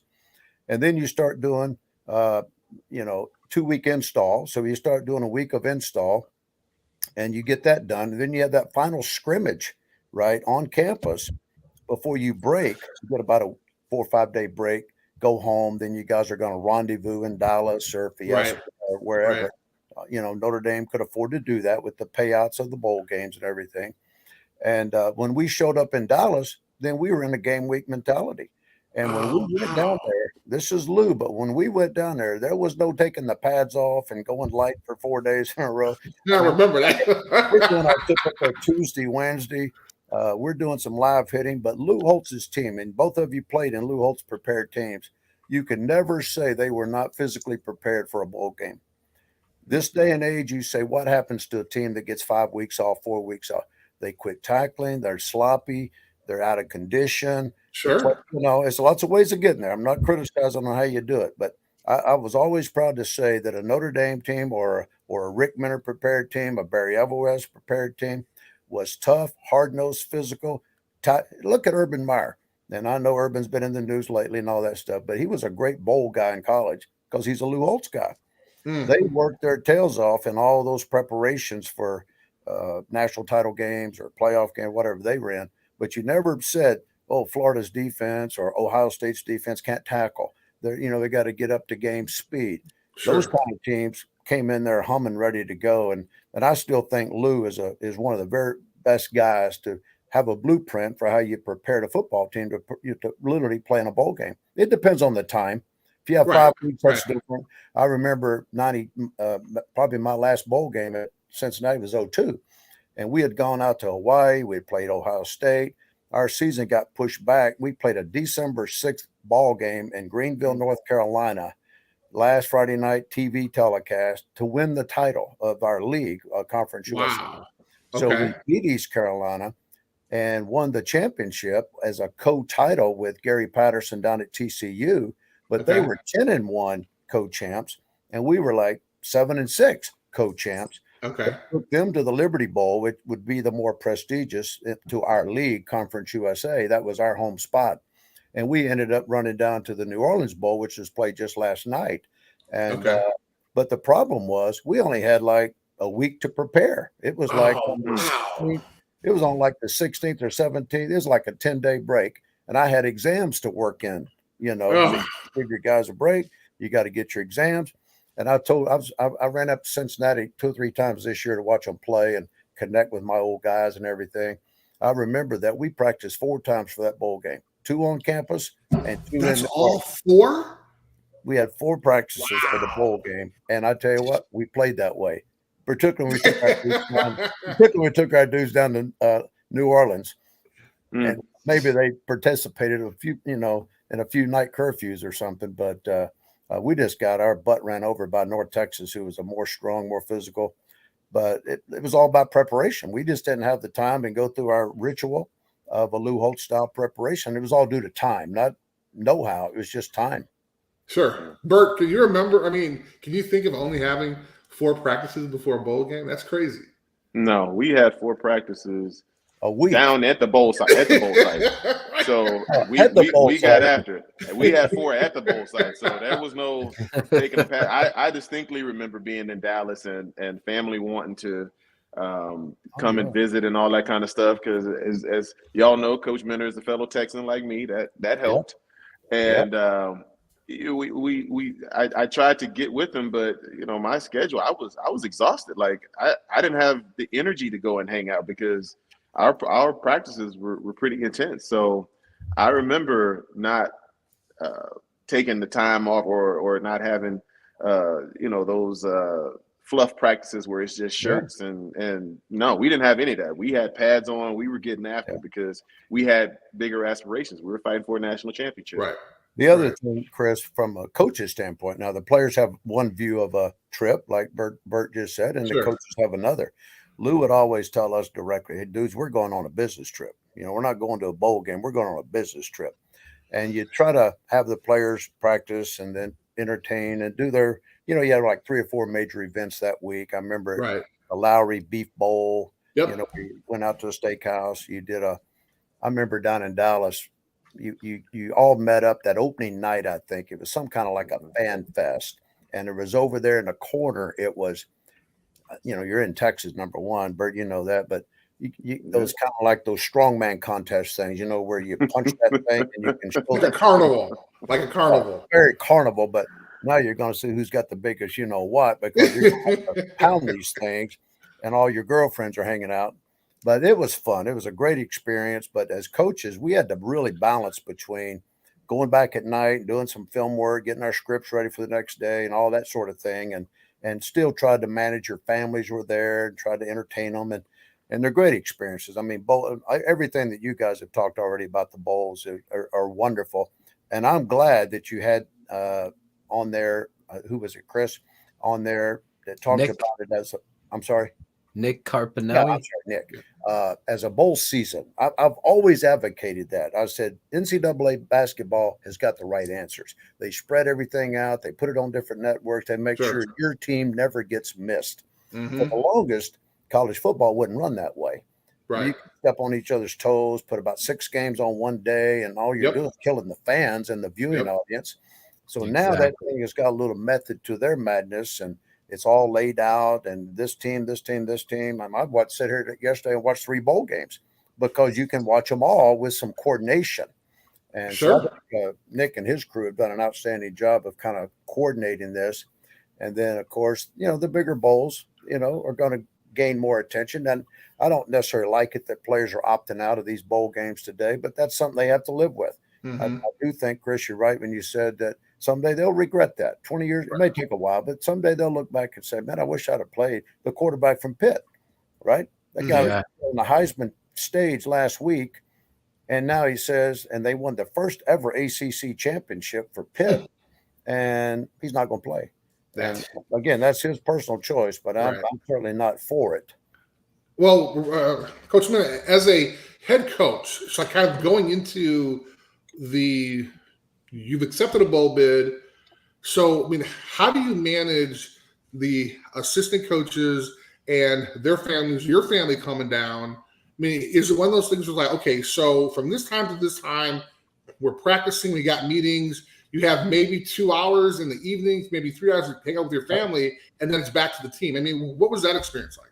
Well, you just had to map it out, just like you'd map out a normal fall camp schedule. Now you got a bowl camp schedule, but now you Okay. got more people involved. You know, you're integrating more people, you're integrating families. And there was there's different types of bowl games, just like you mentioned, Chris, earlier, that maybe your families don't come out there until the 3 day, those flights, you know, 3 days for the bowl game. It's a more condensed time. Now the hay's in the barn, the work's been done primarily. You're Okay. toward the end of the work week. But you always want to make sure that the children of coaches have a good time, particularly if it's in the holiday season area. I remember I took a Marshall football team to a bowl game day after Christmas. So we're at bowl site on Christmas. And, you know, I said I went to the nth degree, even though I was the interim coach, but I made sure that we're going to take care of all the kids. I said, get the names of all the children, of all the support staff that's going, and make sure you go down to Toys R Us or whatever, but we're getting a gift for every kid, and we're going to pay a Santa Claus to come in there and make that a special thing. We did the same thing at the bowl game we went to at the Humanitarian Bowl because that was the first ever for Cincinnati, but it was over Christmas. We were out there. So you got to be sensitive to holidays, make it fun for the kids. Don't smother them, give them some independence, let them have some time. I was the type that, you know, early in the week, you know, you didn't want to make a big curfew, and then you taper it down through the week. And just like you would at home, you know, that Thursday night rest is important. The Friday night rest of a game is real important. And of course, you got game day. So you would kind of try to temper the players a little bit about the same way. But it was just budgeting time and making, and you know, wives and significants are independent contractors anyway. I mean, they don't depend on husbands. I mean, Right. children, Right. on everything. So when they get to the bowl site, that's nothing new. That's what they've been doing all year long. You know, while the guy's off working his tail off, they've been managing their household and Right. kids. So you want to make sure those wives feel rewarded and the families feel rewarded, as well as the players themselves. You know, nowadays they can do so many more things. You know, they can fly the parents to the bowl games now where they used to not be able to. The money involved is so much better for both players and the coaches. And I love college football. I love everything about the bowl season. There's some new issues we got to talk about down the road, maybe at another time, whether it be the NIL, whether it be the portal. That's changed everything about college football the last 6 months. But I was just lucky to get through this bowl season and see some great college football games. And it's special to my heart, of course, that Cincinnati's in the college football playoffs because of the evolution of the program. And it had to be a perfect storm. You know, Ohio State had to be out of the way. Clemson had to be out of the way. Oklahoma had to be out of the way. And then 2 inches difference between Oklahoma State putting that ball in the pylon and not putting it in the pylon. I mean, all of that played in the Bearcats' favor. Not that they didn't deserve it, but of all years, because Cincinnati right now is nothing more than what Central Florida was 5 years ago. Okay. They were knocking on the door. The difference was in Cincinnati's schedule, the luck of the schedule gods, they put Indiana on their schedule this year, and they put Notre Dame on that schedule. Okay. And they won both of those games fair and square. And that's what gave them the fuel. And I do think of all the teams, Cincinnati got more credit. Usually you just say, what have you done now? I think Cincinnati got credit last year in that Peach Bowl for playing Georgia. Right. Kind of showed everybody they belong. So they came in this year already up there in the top 10 and never fell out of it. So they never had a big mountain to climb. They just had to have the pieces fall into place for them as they did down toward the end, because they teetered with losing a couple of games there toward the end. Tulsa almost had them on the ropes. Right. But it all fell out, you know, fair and square for them. And then, of course, Alabama, if Alabama would have lost, which everybody thought they were going to lose to Georgia, the number one defense in the country, Cincinnati would have been in. But now that they won, it was because Oklahoma State lost that you didn't have an argument. It Sure. really Right. wasn't an argument because the team at 5 was Notre Dame, and they didn't have an argument over Cincinnati because Right. I'll tell you what's a funny story. Whenever, and I know Brian Kelly real well. Brian's the one that when I got fired in 04 or 03 at Cincinnati and then took off for, went back to work for Lou, by the way, at South Carolina, Right. back to Notre Dame for 2, and then came back to Cincinnati, kind of set out for 1. That's when Brian got the Cincinnati job. And he Okay. did a good job of getting me back involved in UC football, just to be around and show my Wow. face and all this Okay. kind of stuff. He hired my son as a GA. And so I was back in the saddle a little bit, just kind of out and about. And Brian and I have since have stayed good friends. He always talked to me he showed me respect by every time he'd get a job come by his way, he'd give me a phone call and say, well, what do you think about this? I said, no, Wow. you don't need to do that. You don't need to do that. He called me on the Sunday night, December the 8th or 9th, when I was in Huntington, West Virginia, working for Marshall, when he got that job offered to him, or was going to get the job offered to him at Notre Dame. And Wow. he calls me up, says, hey, Rick, I think I can get this Notre Dame job. What do you think? Hmm. What do you think? You got to go. This is the one you got to go for. And Right. I said, Brian, listen, you just coached Cincinnati to 12-0, and they were 12-0 in 09. Mhm. Went to the Sugar Bowl, played Florida. Mhm. But I said, you're 12-0 at Cincinnati, and you're not playing for the national title. There's something wrong with that. Right. Okay. Right. You go to Notre Dame and go 11-1 or 10 or 12-0, and you'll probably play for the national title. I said, you're leaving a regional school, going to the school. The most worldwide, nationwide brand there is in football is Notre Dame. And the other factor that I thought was so critical, he's a great coach, right? He's won 260 games. Brian Kelly is more like Lou Holtz. I worked for Lou and I worked for Charlie. Lou Holtz handled the job very well at Notre Dame. I mean, he's a guy, when the lights are on, Lou's bright. He might be down and out when other times, but when the lights are on, Lou's at his best.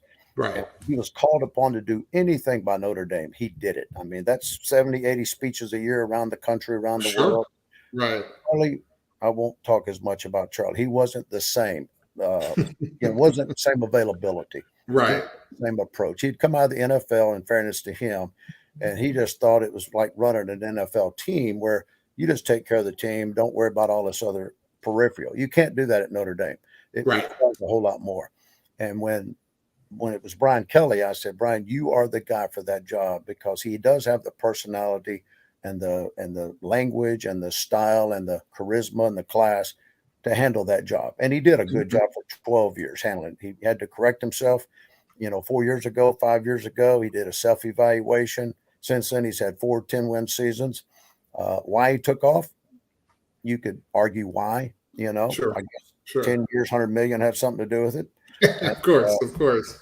And Well, the opportunity to have the LSU roster, year after year after year. So, well, one of the things I want to talk to you about, Coach, was, we're going to wrap up in a couple minutes, but what hurdles did Luke Fickell have to kind of overcome, kind of in the community, in the environment of being a regional school, and now getting on such a large stage? Yeah, Luke took the job over 5 years ago, and he followed Tommy Tuberville. All the guys that followed me, one was Mark D'Antonio, did a good job. Brian Kelly, good job. Butch Jones, good job. They got Michigan State, Notre Dame, and Tennessee.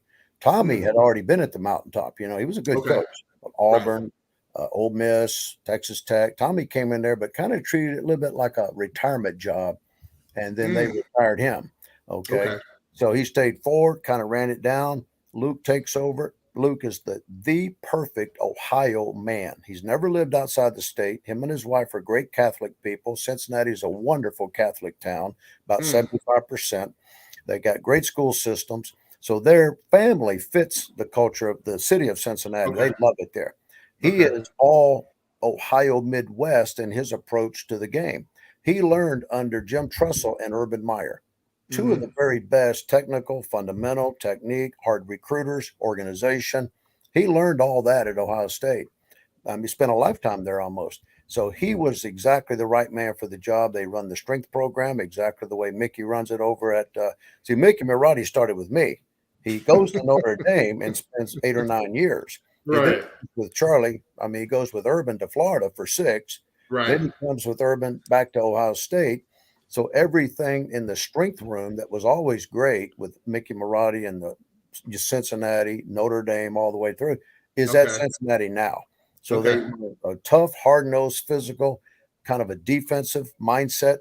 How you run your program with toughness, Right. Mhm. and they got a tremendous culture there. He's well respected across the Midwest, and he was able to bring a good staff with him that mostly stayed with him outside of a few defections.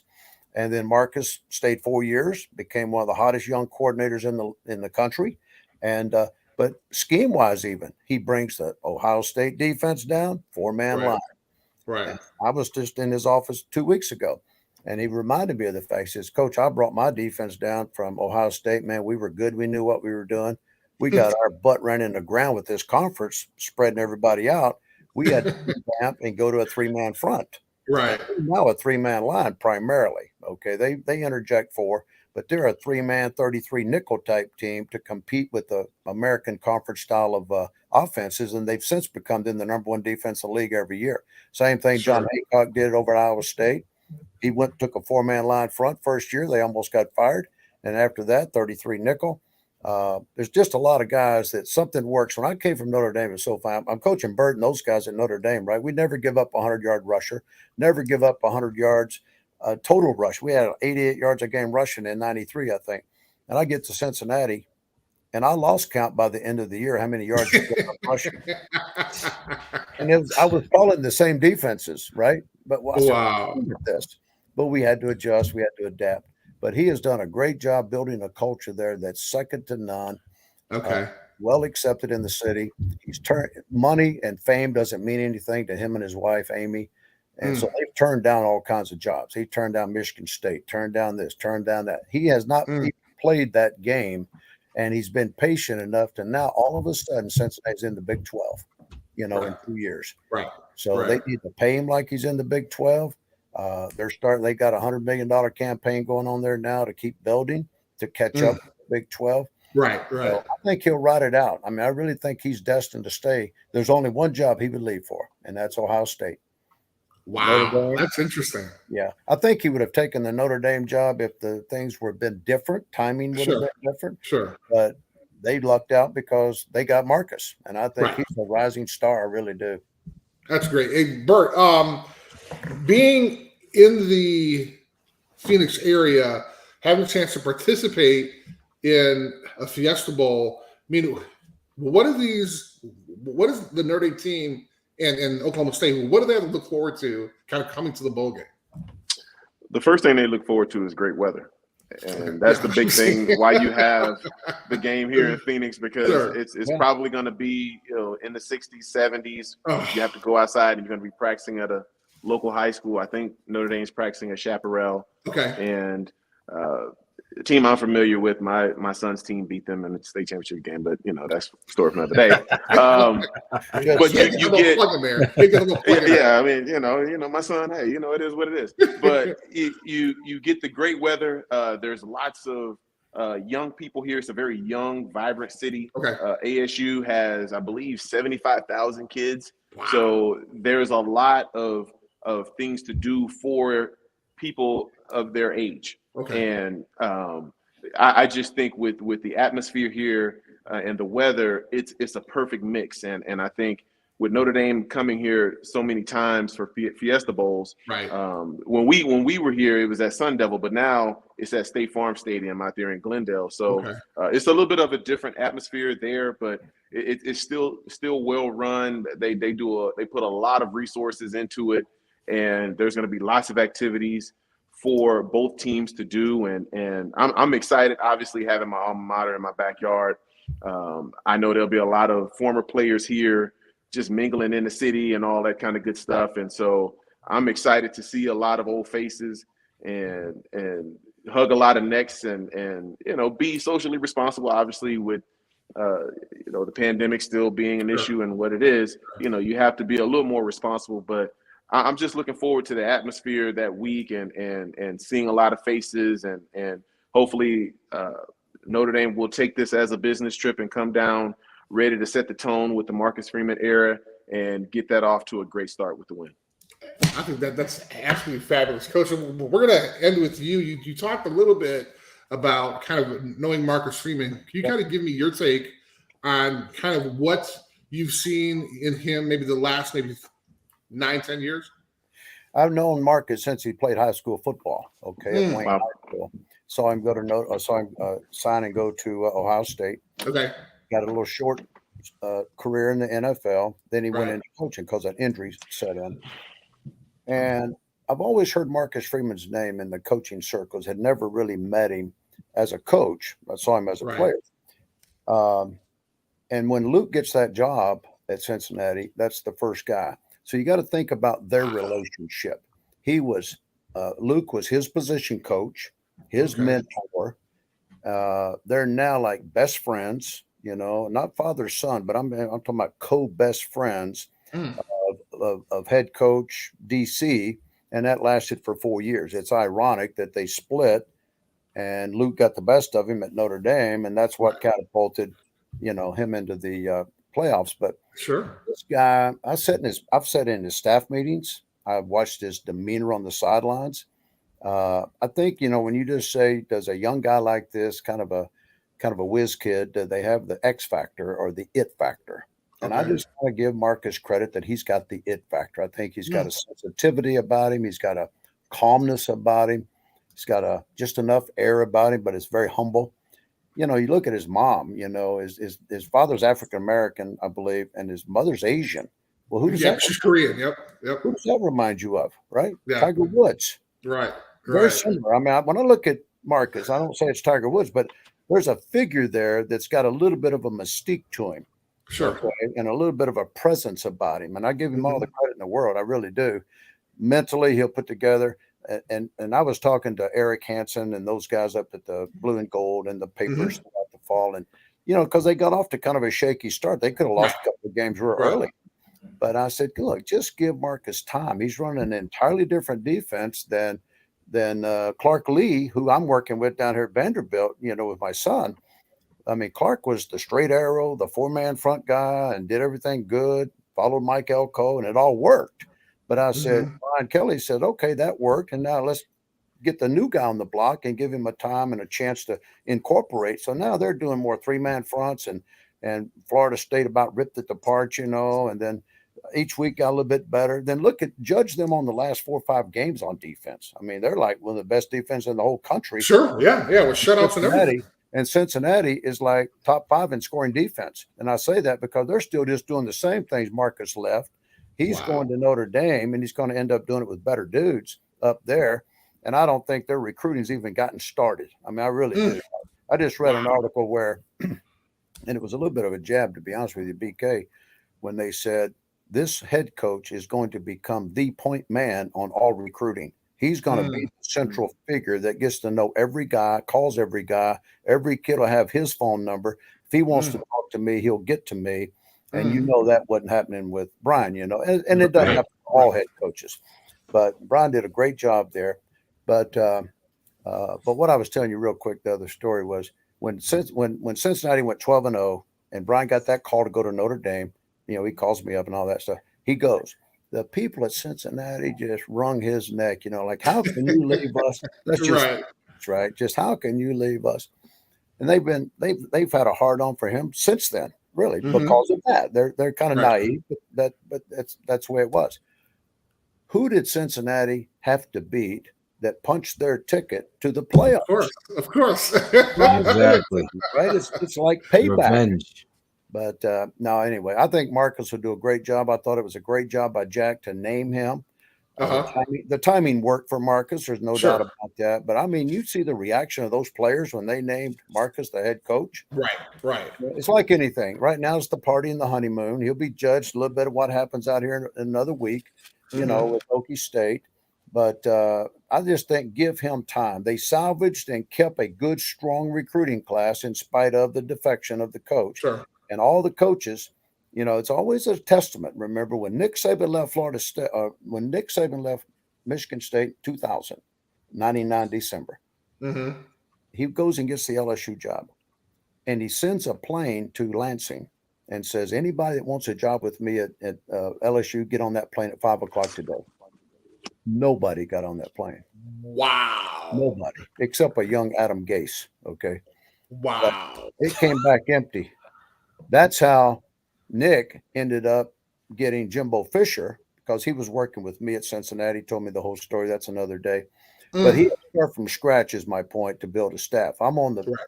text with Brian the other day, and I said, hey, listen, anybody coming with you? And he said, I don't think so. I said, well, don't feel like the Lone Ranger. Nick did it 20 years ago. Same way, I had to build a staff from scratch.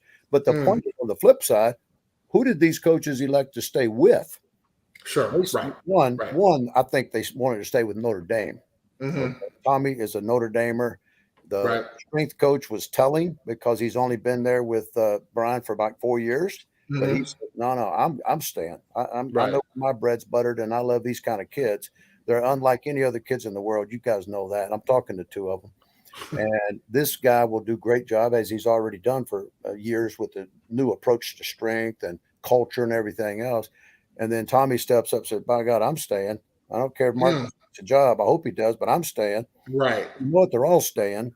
Outside of BP, Brian, I think, Brian Polling's going to join him down at LSU, which will be good for Brian. He's spent plenty of years. Brian and I were there together in 05-06. He became the head coach. He went back, did it again. Maybe it's time for him to get a breath of fresh air somewhere else too. But it's so good. I mean, Marcus is going to have tons of, I say issues, but challenges to become a head coach for the first time. I don't care. Sure, absolutely. Right. And then on top of that, it's at Notre Dame. It happens to be at Notre Dame, the most visible program. So he couldn't have been more blessed to have everything at least stay in place of something that's not broken. Sure. And it's one thing to see that you sneak in there and get the job and you're not very good. Right. This is a playoff type team that he's taken over. So he can learn on the job so much easier when he's got so much support. He's kind of like you guys were when you came in as a student athlete. In a sense, you couldn't fail because you had so much love and support around you.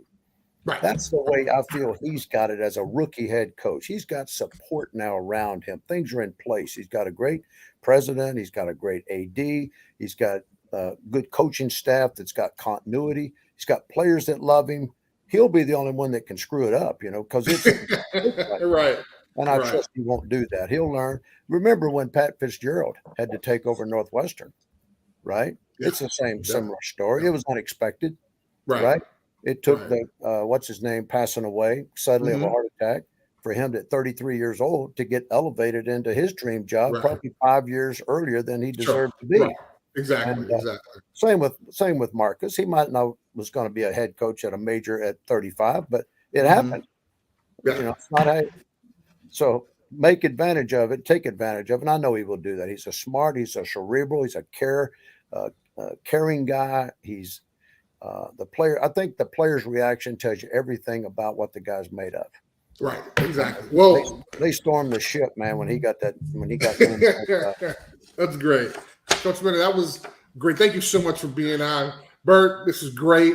I want to let folks listening and watching to know that in the next coming months, I'm going to have both of them on my regular weekly podcast because I think that their stories are so amazing.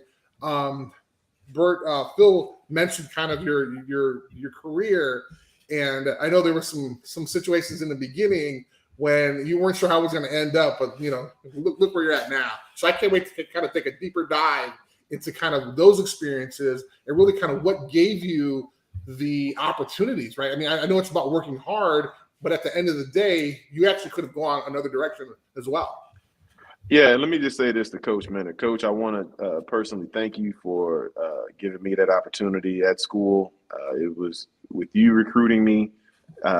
Honestly, I didn't have Notre Dame on the radar, but you and the rest of the coaches there, Coach Cooper, I believe, were very key in me having my opportunity to come to Notre Dame. So I thank you for giving me a chance, a 17-year-old kid, step out on that field and learning that complex defense of yours. I appreciate you giving me that trust back then.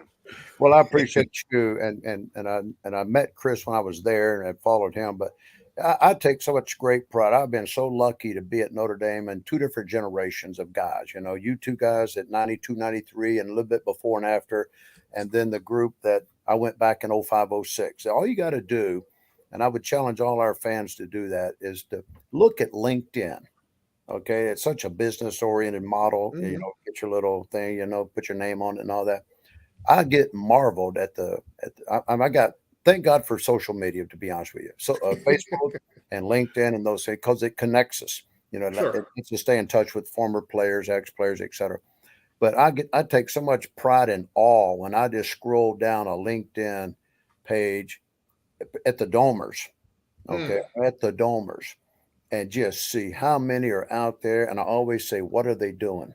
What are they doing? And it's just like we preached when we were recruiting. Right. So this Right. is place is a little bit about the next 4 years, but more importantly, it's about the next 40. Exactly. And Exactly. Yeah. these guys now are living those 40. They're in their primes. You know, they're getting older, you know, and as I'm getting older, but it is such an honor to have known these guys and follow their careers and see their families. And I mean, it was amazing when I came back in 0506 of how many guys that I ran into that were the 92, 93 guys, you know. Right. So it's really two different generations altogether. But I've been blessed and honored to have been at Notre Dame twice, to not have played there, but for me to have coached there on two different occasions, man, it helps make my life and my career, you know. All right. Well, this is absolutely going to be exciting, and like I said, both Coach Minner and Bernie are going to have a chance to kind of be on. We have a little chance to go in depth, but this is going to be exciting. I'm fired up about not only kind of hearing their stories, but kind of learning from them as well. So, gentlemen, thank you very much. I look forward to talking to you guys in the future. But thank you for being on the show. Really appreciate you both, Bertrand. Would love to get you guys on our shows on the network to talk a little bit more about your stuff with no rules. Like this show is a family show. On our shows, we can get really into the discussion with passion and pride. Coach Minner and obviously B-Train sharing his story with Lovie Smith. I know our network focuses in on the Chicago Bears with the tape and everything, but football is the greatest game in the world. It creates men out of boys, and with people like you involved, Coach Minner and Bertrand Berry, he's proud. His son Chris has won a state championship. Is that what your pride is? Yeah, he won a state championship. Daughter graduated from ASU, so look at you. The same field all those years ago. My son played there. My daughter graduated there. I mean, it's surreal, man. Yeah, congratulations. Congratulations. Thank you coaching, both. Coaching my son now. You know what I mean? I'm not exactly. coaching. My son's the coach and I'm his analyst. There you go. You know. Well, thank you both for coming on here on the Super 16 Bowl show with Chris Zorich and myself here on the Tape Never Lies Network. Really appreciate you guys a lot. Appreciate it.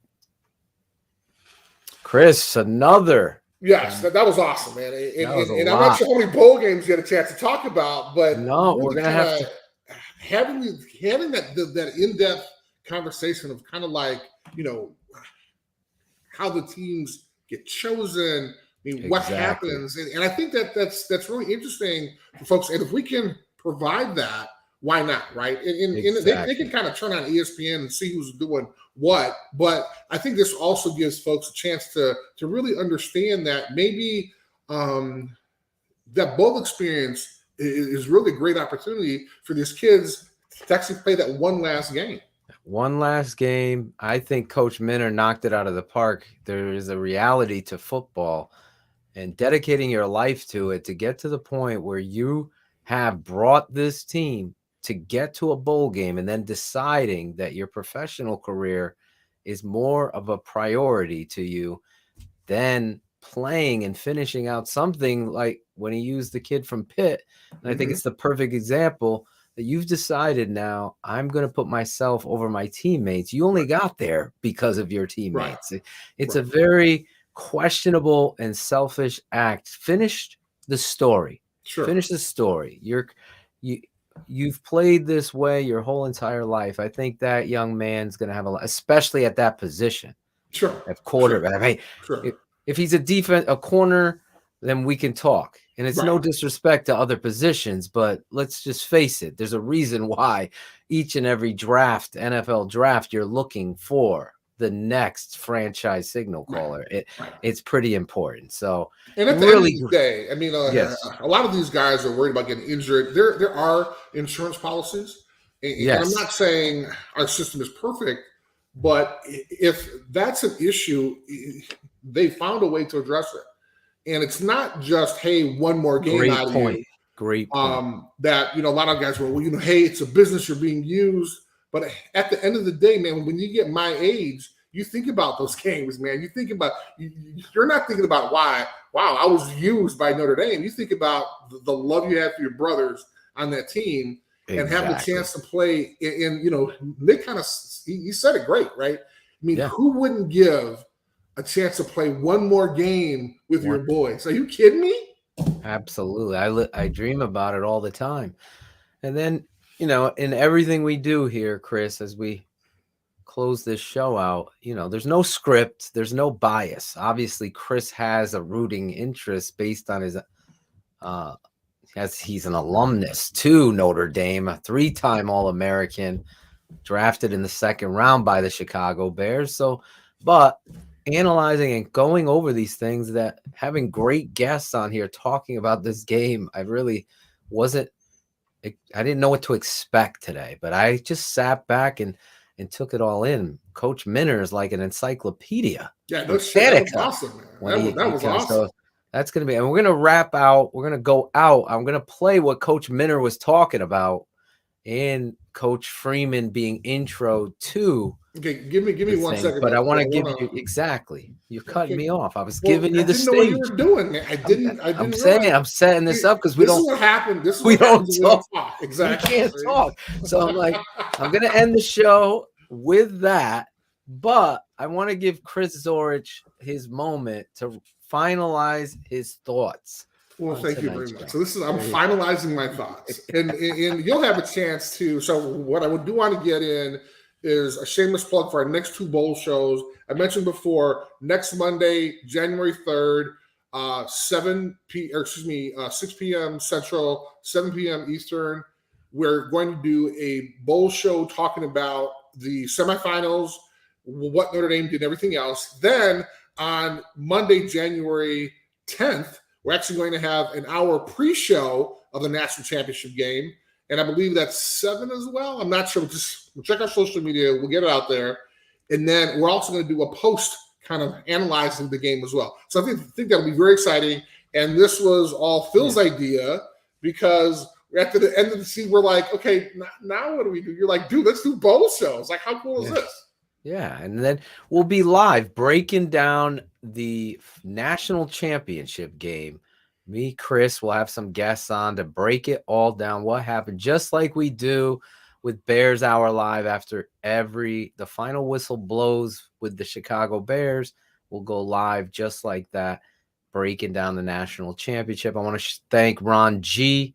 I know he worked hard on getting the graphics out, but we did show one graphic, Ron, the Notre Dame one, but we'll be using those obviously in the weeks to come as we go back and talk about these great games and go into depth about what is going on, who are the standouts, guys going into the draft, like the quarterback from Pitt, all of that. So, Chris, now do you have any other final thoughts, or you're good? Yes. We had a chance to kind of listen or hear what the bowl season or the bowl opportunities do for coaches and players. And I think oftentimes that's kind of missed, because I know for me, just kind of a freak fan that I am, I'm sitting there watching, seeing what team goes where, but what I don't really think about a lot, and I think had a chance to kind of listen to these guys, are the individuals who are involved, the players, the student athletes, the families, right? Mm-hmm. And a lot of it, I think, and I was fortunate enough, as was Bertrand, after our last game, we actually had a chance to play again, right? But I'm thinking about the hundreds, the thousands of guys who, like, this is their last game, and how important that was. that they had a chance to participate, and they were rewarded for having that success they had during the year. And so oftentimes, so when you guys watch these games, because there's going to be a whole bunch of them on, just kind of think about those guys out there, those seniors. Man, this is the last game they're going to play. You know, because what's the percentage? 0.0002 that have a chance to go to the NFL. You know, so now these guys are going to hang up their helmets, their pads for the last time. So when you guys are watching this and your team may not win, but just kind of understand like where those guys are at, because I think you can kind of hear the passion from the coaches, from Nick, from Bert, about kind of how exciting this moment is, and now having the chance to kind of experience it, you know, for the last time. And exactly. I think that's one of those things that you just want to kind of keep in bottle forever. And I think Nick had a great point in saying, you know, who would want to go back and play for their team one more time? I think that resonated with you the most. Well, I started thinking, you know, I'm getting a little chills here. I'm starting to think about it because, I mean, I was fortunate enough. I had a chance to go on, but, you know, a lot of these guys didn't. Right. And so, you know, I'm trying to put myself in their shoes. I'm trying to put myself in their shoes, kind of thinking about what that meant. I know for me, and I'll find it for our next show, but there's this amazing, iconic Notre Dame picture of me after my last game my senior year. And I'm sitting down on the bench. We just lost to to Colorado. And I'm bawling. I'm crying. Mm-hmm. And interesting enough, when I was talking to Bert before we were able to schedule him on the show, he talked about how he remembers seeing that as a young kid. And there was a reporter, I forgot who it was. He put a mic in my face. He's like, "Christian, what's going on? How are you feeling?" And, you know, I was sobbing. I mean, I was heaving. Mm-hmm. And this emotion was, man, I had just played my last game at Notre Dame.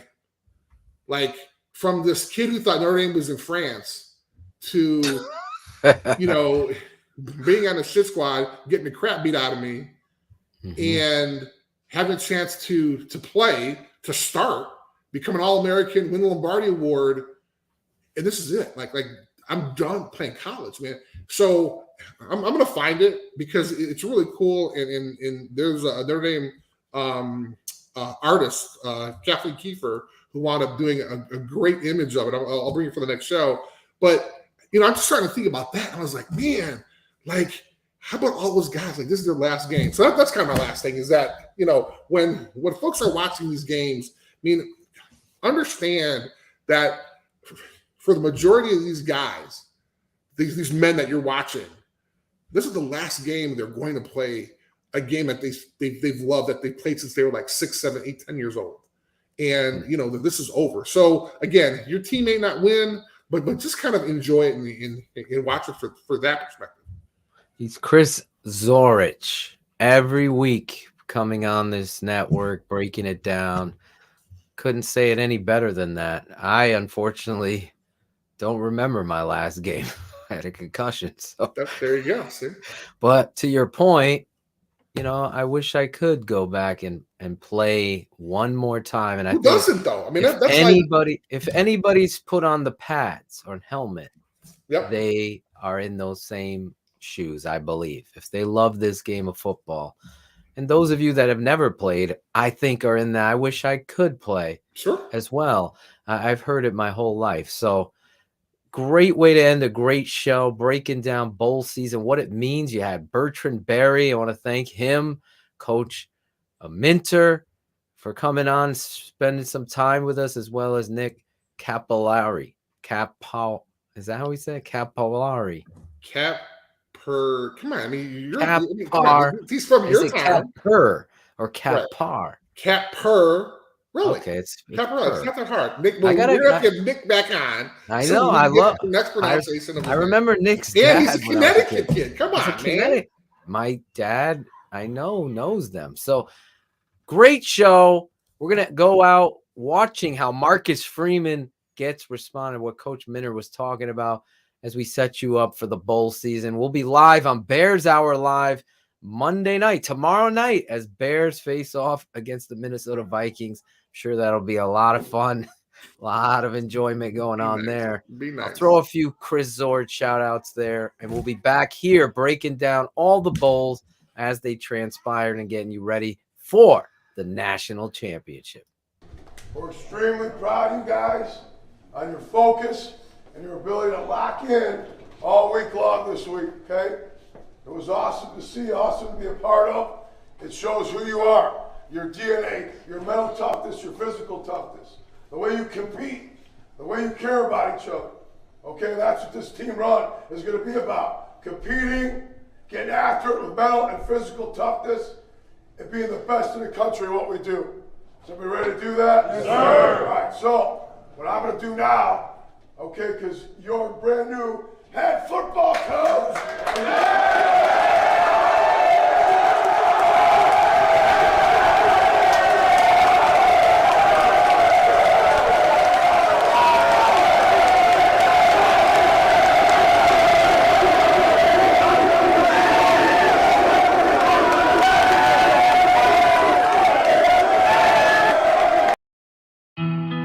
Thanks for watching the Super 16 Poll Show with Chris Zorich. Like, subscribe, and comment. This has been a special presentation of the Tape Never Lies Network. Performance over politics.